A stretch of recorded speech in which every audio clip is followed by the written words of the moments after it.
Student, सुप्रभात। Tagore children academy Surajgarh की online class में आपका स्वागत है। कारक प्रकरण अपना जो है वो चल रहा है।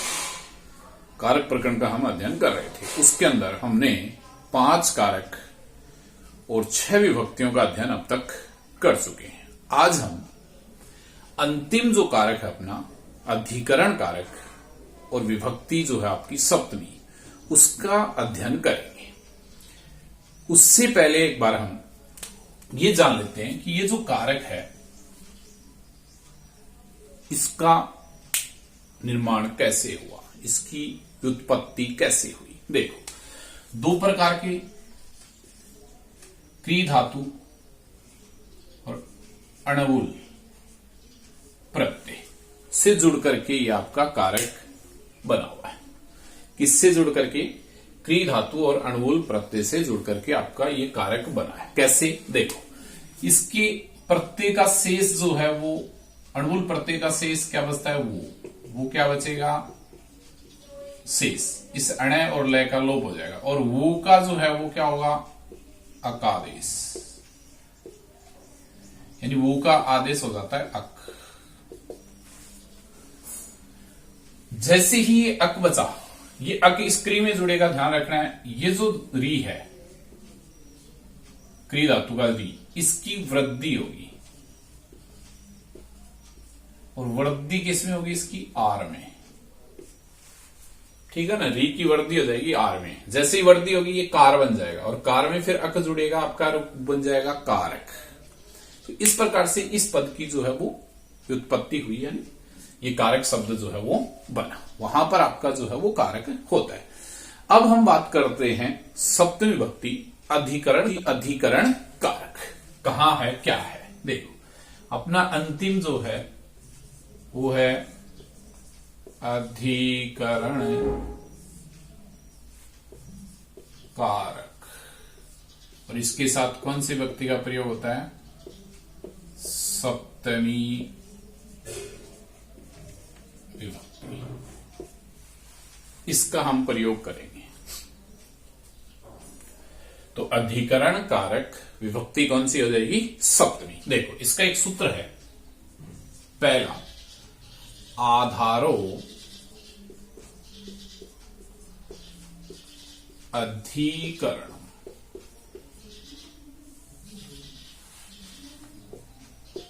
क्या है? आधारो अधिकरण। ये जो आधारो अधिकरणम है, ये क्या है? अधिकरण विधायक सूत्र है। कौन सा सूत्र है? अधिकरण विधायक सूत्र कहलाता है। ये क्या कहलाता है? अधिकरण विधायक सूत्र। कह रहा, देखो कि क्रिया का एक आधार होता है। क्या होता है? आधार। और जो आधार होगा उसके अंदर हमेशा अधिकरण संज्ञा होगी और अधिकरण संज्ञा होगी तो विभक्ति किसका प्रयोग करेंगे? सप्तमी विभक्ति का। कह रहा, देखो, क्रिया की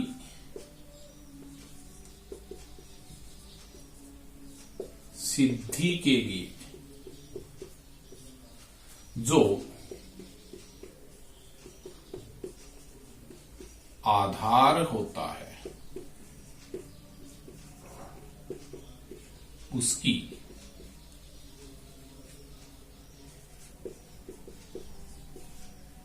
अधिकरण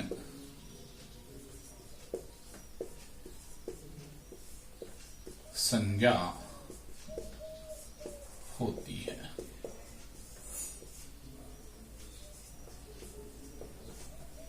उसकी क्या होती है? अधिकरण संज्ञा। और अधिकरण संज्ञा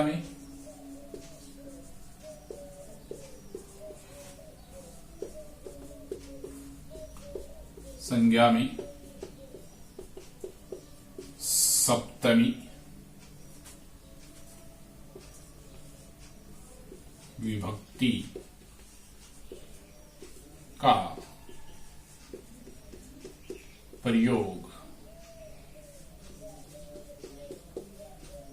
होता है। किसका प्रयोग होता है? अधिकरण संज्ञा में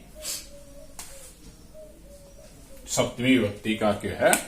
प्रयोग होता है। जैसे अधिकरण संज्ञा और सप्तमी विभक्ति का जो है अपने यहां पर क्या होगा? प्रयोग होगा। अधिकरण संज्ञा में सप्तमी विभक्ति का जब प्रयोग होगा तो उसका एक सूत्र चलता है आपका, जो क्या कहलाता है? सप्तमी विभक्ति विधायक सूत्र। सूत्र क्या है आपका? देखो, सप्तम में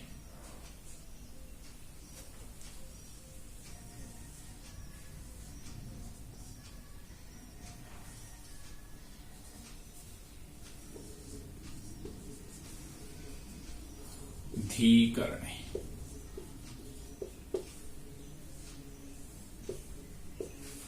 ये सूत्र आपका सप्तम में धीकरणे ये कहलाता है। क्या कहलाता है? सप्तमी विभक्ति विधायक सूत्र। क्या कहलाता है? सप्तमी विभक्ति विधायक सूत्र। यानी जब भी अधिकरण होगा उसमें सप्तमी होगी। यण संधि का उदाहरण है ये, सप्तमी जोड़ अधिकरण है। इसके अंदर यहां पे यण संधि का प्रयोग किया गया है। अलग अलग करोगे तो क्या बनेगा? सप्तमी जोड़ अधिकरणे, ये आपका होता है। ठीक है, तो इसके कारण यहां पर सप्तमी विभक्ति का प्रयोग होगा। किसमें होगा? अधिकरण संज्ञा में। अब देखो, जो आपका ये अधिकरण है, क्या है? अधिकरण। अधिकरण कितने प्रकार का होता है? 3 प्रकार के होता है। अधिकरण 3 प्रकार का होता है।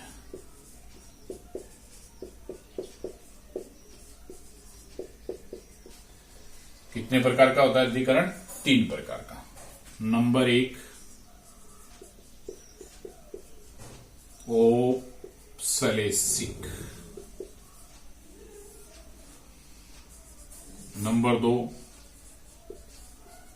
अभिव्यापक। और नंबर 3, वैश्विक। ठीक है, औपश्लेषिक कहलाता है, अभिव्यापक कहलाता है और वैश्विक कहलाता है। देखो, औपश्लेषिक जो होता है वो होता है, देखो, औपश्लेषिक जो होता है वो होता है अल्पकालिक संपर्क में।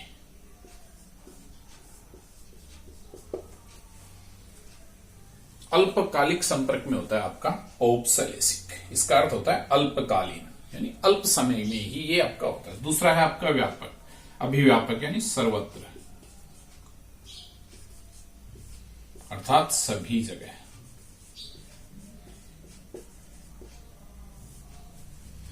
और वैश्विक होता है विषयक, इच्छा। विषयक होता है, विषयक यानी इच्छा, जो आपकी इच्छा होती है, विषयक। वहां आपका जो है वो वैश्विक होता है। तो इस प्रकार से ये जो अधिकरण कारक है वो 3 प्रकार का है। आपको केवल इतना ध्यान रखना है कि रेखांकित पद क्या है, उसमें विभक्ति कौन सी है और उसका कारण लिखना है। तो अगर सप्तमी विभक्ति जुड़ी है तो सीधी सी बात है, विभक्ति सप्तमी है, कारण आपको वहां पर लिखना है। यदि अधिकरण है तो अधिकरण कारक योग, या कोई अन्य है उसके कारण तो उसके योग में। ये आपको समझने के लिए है कि औपश्लेषिक जो होता है वो अल्पकालिक संपर्क में होता है, अभिव्यापक जो है वो सर्वत्र यानी सभी जगह होता है, और वैसे ही कहता है ना वो विषय यानी एक इच्छा पूर्ति के लिए होता है। वहां आपका जो है वो अधिकरण कारक होता है। एग्जाम्पल, उदाहरण हम करते हैं। उदाहरण है पहला, कह रहा देखो कि नरपः सिंहासने तिष्ठति। ठीक है, राजा सिंहासन पर तिष्ठति यानी बैठता है। राजा जो किस पर बैठता है? सिंहासन पर बैठता है। तिष्ठति यानी क्रिया है, स्था धातु से। कर्ता कौन है? नृप। अब ये देखो सिंहासन है, राजा का आधार क्या है? सिंहासन। इसके अंदर विभक्ति जो है वो कौन सी लगी हुई है? सप्तमी। तो यहां आपको लिखना है विभक्ति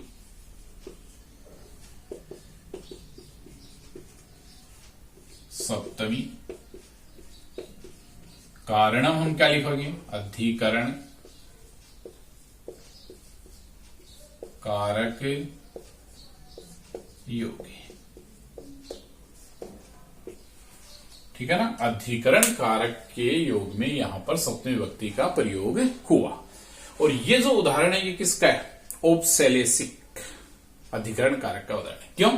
देखो राजा सिंहासन पर बैठता है तो ये अल्पकाल का है, कुछ देर बैठता है, हमेशा वहां विराजमान नहीं रहता, कुछ देर के लिए बैठता। तो ये औपसैलिक यानी अल्पकाल का संबंध है इसके साथ। संपर्क कह दो, संबंध कह दो, ठीक है ना? अल्पकालक। तो अल्पकाल का संबंध या संपर्क या अल्पकालीन है ये सिंहासन है। अब यहां पर देखो दो चीज है। नरप तिष्ठति, अगर ये तिष्ठति है, इस तिष्ठति से पहले यहां मान लो जैसे अपन ने द्वितीय विभक्ति में पढ़ा था, अधि उपसर्ग अगर जुड़ा हुआ होता, क्या जुड़ा हुआ होता? अधि उपसर्ग। तो फिर यहां इस सिंहासन का जो ये सिंहासन आधार है ना इस राजा का, इसके अंदर सप्तमी नहीं आती। कौन सी आती? अधि उपसर्ग पूर्वक स्था धातु के योग में द्वितीय विभक्ति का इसमें प्रयोग होता। फिर ये क्या बनता? नरप सिंहासनम तिष्ठति। लेकिन यहां सीधा है, देखो राजा सिंहासन पर बैठता है, अधि तिष्ठति अगर हो, यहां उपसर्ग होता है इससे पहले अधि, तो फिर आपकी द्वितीय विभक्ति के अंदर प्रयोग किया जाता। दूसरा जैसे अपन एग्जाम्पल लेते हैं,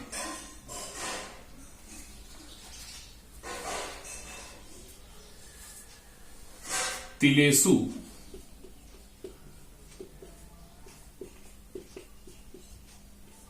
तेलम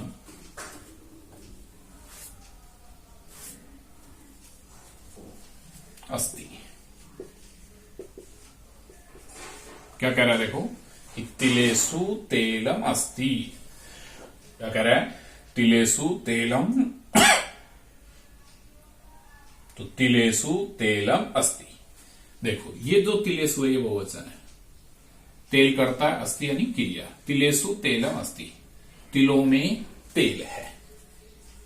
तो यहां फिर देखो विभक्ति कौन सी अपनी?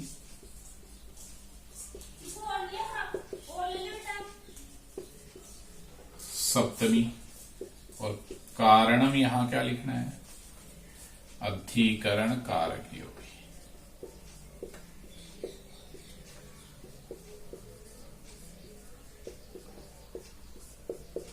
अधिकरण कारक के योग में।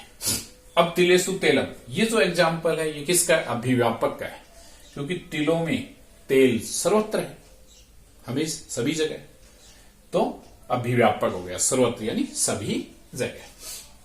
तीसरा जैसे अपन बात कर रहे हैं वैषयिक। संस्कृते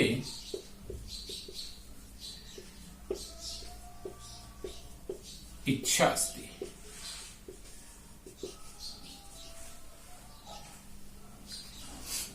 अब यहां संस्कृत है, विभक्ति रेखांकित पद है, इसमें विभक्ति कौन सी है आपकी?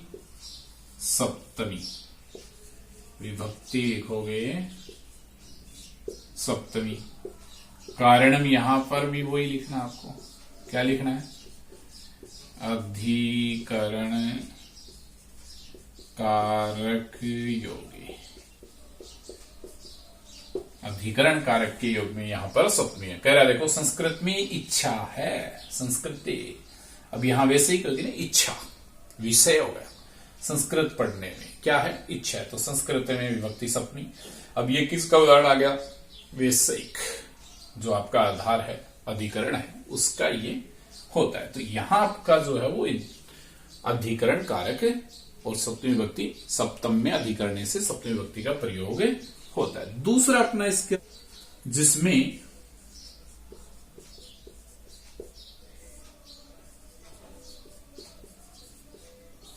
स्नेह है,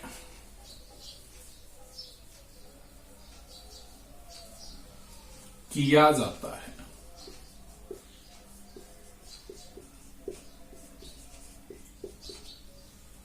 कह रहा है कि जिसमें स्नेह किया जाता, उसमें स्नेह किया जाता है, उसमें सप्तमी विभक्ति का प्रयोग होता है।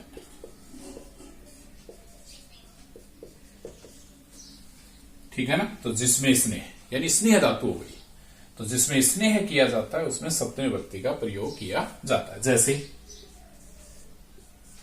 पिता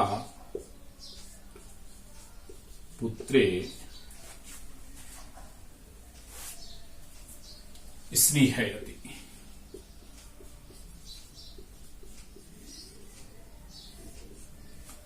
देखो, पिता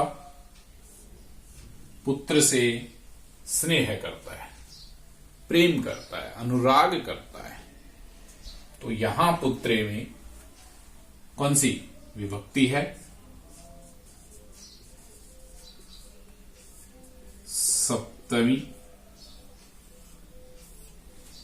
और कारणम क्या लिखना है? ये लिखना है आपको, स्नेह धातु योगी।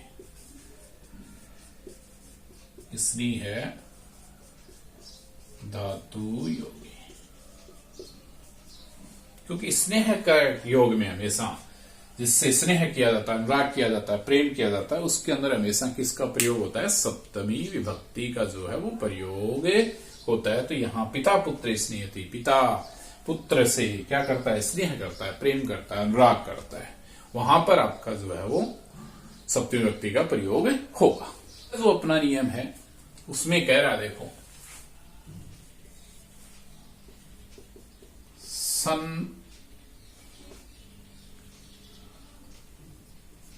संलग्नार्थक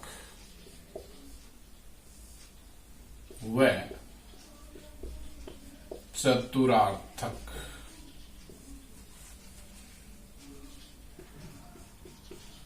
शब्दों में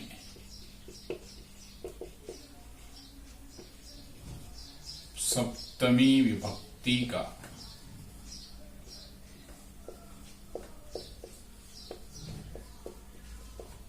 प्रयोग किया जाता है। कहां पर? संलग्नार्थक और चतुरार्थक दो शब्द होते हैं। एक होता है संलग्न और एक होता है चतुर। सीधा सीधा है, संलग्न लगा हुआ, चतुर होता ही है। इन दोनों शब्दों के साथ यानी संलग्न अर्थ और चतुर अर्थ के जो शब्द होते हैं उसके अंदर हमेशा किसका प्रयोग किया जाएगा? सप्तमी विभक्ति का। जैसे उदाहरण अपना,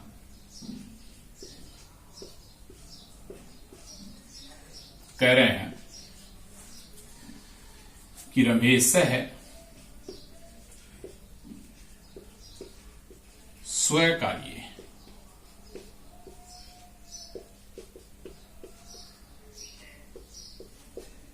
संलग्न अस्ति।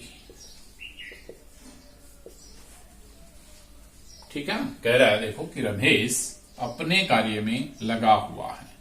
अब ये जो स्व कार्य है इसके अंदर आपको ये है रेखांकित पद स्व कार्य। ठीक है। तो इस स्व कार्य में संलग्न ये है, यहां पे इस संलग्न के कारण किसका प्रयोग हुआ? विभक्ति। कौन सी? सप्तमी। कारणम संलग्न योगी।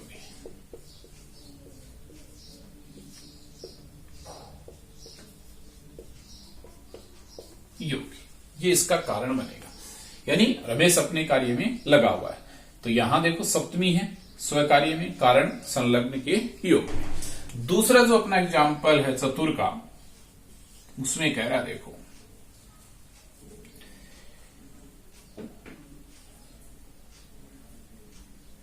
मोहन न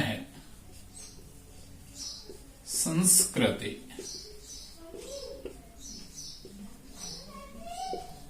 चतुर अस्ति। कह रहा देखो कि मोहन है संस्कृते चतुर है अस्ति, यानी मोहन जो है वो संस्कृत पढ़ने में क्या है, चतुर है। यहां देखो संस्कृत में फिर आपकी विभक्ति कौन सी हो गई, सप्तमी। और कारण क्या लिखना है यहां पे, कारणम है हम लिखेंगे चतुर शब्द योगी।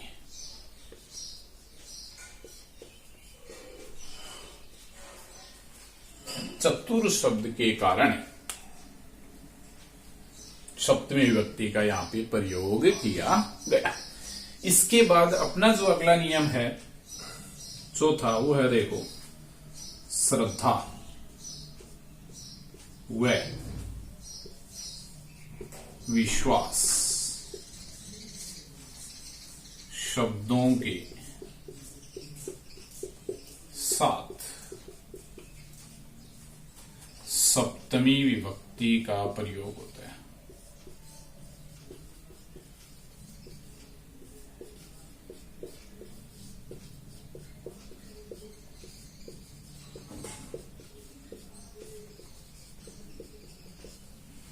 किसके साथ, दो शब्द होते हैं, एक होता है श्रद्धा, एक होता है विश्वास। तो श्रद्धा व विश्वास शब्दों के साथ हमेशा किसका प्रयोग होगा, सप्तमी विभक्ति का जो है वो प्रयोग किया जाता है। किसका प्रयोग किया जाएगा, सप्तमी विभक्ति का। किसके साथ, श्रद्धा व विश्वास के साथ। जैसे ही कोई श्रद्धा आएगा वाक्य में, वहां पर सप्तमी होगी, विश्वास है तो वहां पर सप्तमी विभक्ति का जो है वो प्रयोग किया जाएगा। जैसे उदाहरण,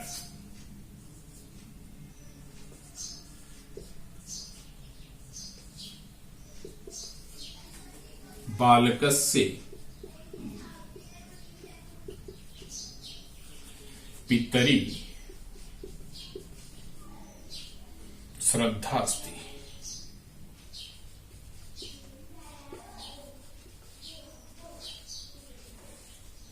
ठीक है, ये पितरी शब्द जो है ना, इसके अंदर सप्तमी है।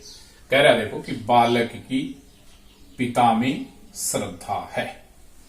ठीक है, क्या है, श्रद्धा।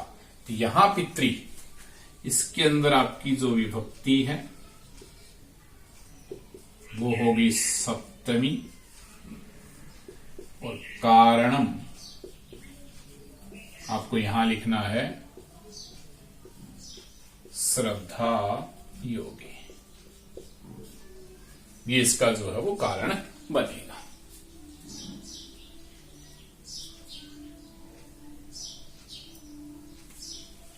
दूसरा जो अपना उदाहरण है वो है देखो, रामस्य स्वमित्रे विश्वास अस्ति।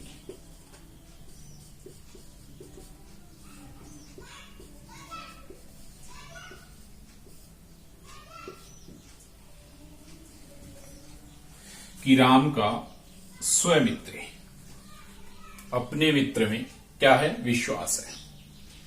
तो राम का अपने मित्र में क्या है, विश्वास है। तो स्वमित्र के अंदर फिर आपकी जो है विभक्ति कौन सी लग गई, सप्तमी, और कारणम क्या लिखोगे यहां पे, विश्वास योगी। विश्वास योगे, यानी विश्वास के योग में यहां पर सप्तमी विभक्ति का जो है वो प्रयोग किया गया। इस प्रकार से ये आपका जो है वो चौथा नियम बनेगा, श्रद्धा और विश्वास। अपना अंतिम जो सूत्र है अधिकरण कारक का, वो देखिए, कह रहा है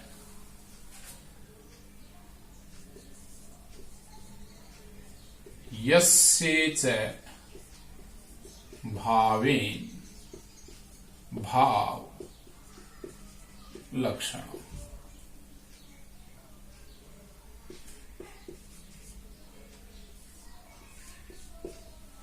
ये सूत्र है, यस्य च भावेन भाव लक्षण। ये क्या कह रहा है कि जब पूर्व क्रिया के बाद दूसरी क्रिया आती है, यानी अपर क्रिया होती है, तब पूर्व क्रिया और उसका जो कर्ता है उसके अंदर हमेशा सप्तमी विभक्ति का प्रयोग किया जाता है। कह रहा देखो कि जब पूर्व क्रिया के पश्चात या बाद अपर या दूसरी क्रिया होती है तब पूर्व क्रिया व उसके कर्ता में सप्तमी विभक्ति का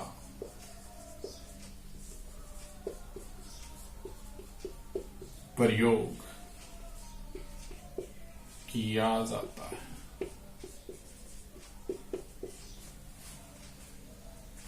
किया जाता है सप्तमी विभक्ति का जो है वो प्रयोग किया जाता है। किसमें किया जाता है?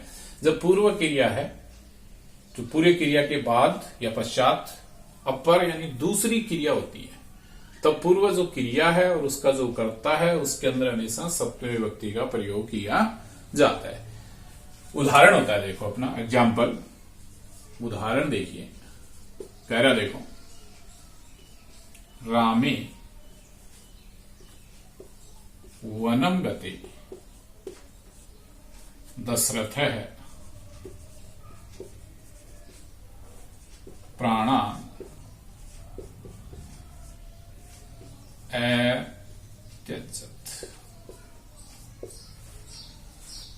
कह रहा देखो कि राम के वन जाने पर दशरथ ने प्राणों को त्याग दिया। बात कर रहे हैं पूर्व क्रिया, ये है देखो पूर्व क्रिया गते, जाना। कौन सी व्यक्ति है? सप्तमी। इसका कर्ता कौन है? राम।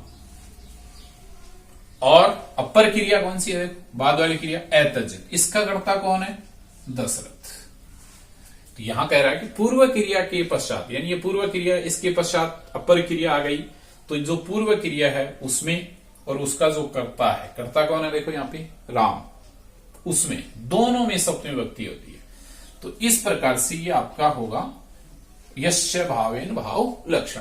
तो यहां अगर मान लो आता है जैसे गते, तो आपको यहां पर लिखनी है विभक्ति, या दोनों ही जैसे आता है तो आपको विभक्ति लिखनी है सप्तमी। ठीक है, दोनों में, राम में भी सप्तमी है और उसकी क्रिया में भी। दूसरी क्रिया आने पर, दूसरी क्रिया एतजत, उसका कर्ता राम, दोनों में प्रथम है। ये दोनों कर्म है, वनम और प्राणाम। और कारणम अपने को लिखना है अपर क्रिया योगी, ये इसका कारण हो जाएगा। तो विभक्ति होगी सप्तमी, कारणम होगा अपर क्रिया योगे, यानी पूर्व क्रिया और उसके कर्ता दोनों में सप्तमी विभक्ति का जो है वो प्रयोग होता है। दूसरा देखो अपना एक एग्जाम्पल और है, सूर्य अस्तम गते सर्वे बालका गृहम् आगच्छन्।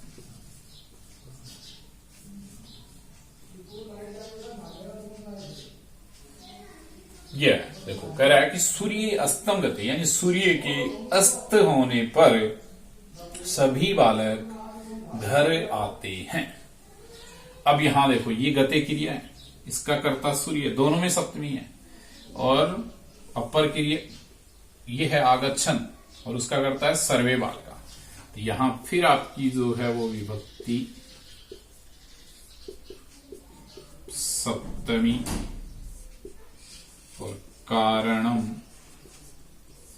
क्या लिखोगे? अपर, जो ऊपर लिखा आपने, अपर क्रिया योगी,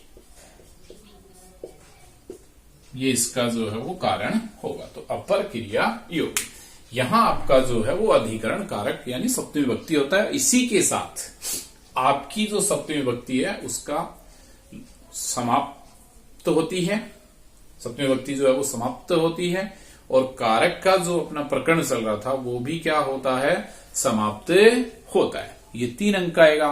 और इसके साथ अनुवाद, अशुद्धि संशोधन, वाच्य, इन सभी में इसका हम जो है वो प्रयोग करते हैं। इसके अलावा आपके कारकों में आएगा। सबसे इंपॉर्टेंट महत्वपूर्ण आपका ये प्रकरण है, अच्छी तरह से इसको याद करना है, पढ़ना है, समझना है।